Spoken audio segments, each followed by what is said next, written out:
ராஜா experience பண்ணார். எப்படி பண்ணார்? எல்லாரும் சொல்கிறாங்க, தானியேல் ஜெபம் பண்ணிட்டு இருக்கிறாரு. நீங்கள் சட்டம் போட்டிருக்கிறீங்க, ஜெபம் பண்ணால் எங்கே தூக்கி போட்டிருந்தோம்? சிங்கக்கவியில். ராஜாவுக்கு தானியேலை பிடிக்கும். ராஜாவுக்கு சொல்லுங்க, தானியேலை பிடிக்கும். வேற வழி இல்லை. சட்டம் போட்டால் மாற்ற முடியாது. முத்திரை குத்துச்சுன்னா மாற்ற முடியாது.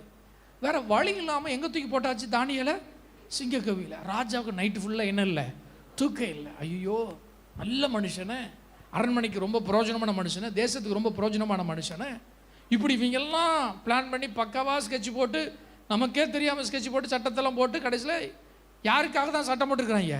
தானியேலுக்காக தான் போட்டு. இப்போ தானியேலை சிங்கக்கபியில் போட்டாச்சா? மரண தண்டனை.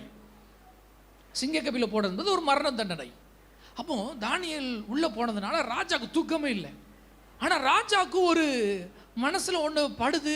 அவர் ஒரு ஜெபிக்கிற ஒரு மனுஷன், அவர் ஒரு ஆராதிக்கிற மனுஷன்னா, அவர் கும்பிடுற தேவன் ஆமாம் வல்லமை உள்ளவர்னா இன்னைக்கு ராத்திரியில் ஏதாவது அவரை செஞ்சிருப்பாருன்னு ராஜா என்ன செய்கிறாரு? நம்புகிறார். நம்புறதுனால தூங்காமல் இருந்துட்டு எப்படா விடியும் அப்படின்னு வேகமாக விடியற்காலையிலே, ஆமாம் 20வது வசனம் 19வது வசனம் 19வது வசனம், காலமே கிழக்கு வெளுக்கும் பொழுது ராஜா எழுந்திருந்து, மரண தண்டனை போட்டால் சிங்கம் சாப்பிட்ரும். ஆனால் இவர் ஏதோ விசுவாசிக்கார் உள்ள லைட்டாக சப்கான்சியஸில்.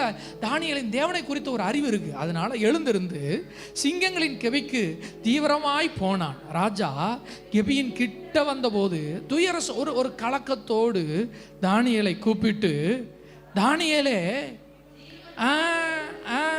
ஆமா 2 வசனம் 2, ஜீவனுள்ள தேவனுடைய தாசனே, நீ இடைவிடாமல் ஆராதிக்கிற உன் தேவன் உன்னை சிங்கங்களுக்கு தப்புவிக்க வல்லவராய் இருந்தாரா என்று தானியேலை. அப்படின்னா தெரிஞ்சிருக்கு ராஜாவுக்கு, இவன் ஆராதிக்கிற தேவன் ஜீவனுள்ள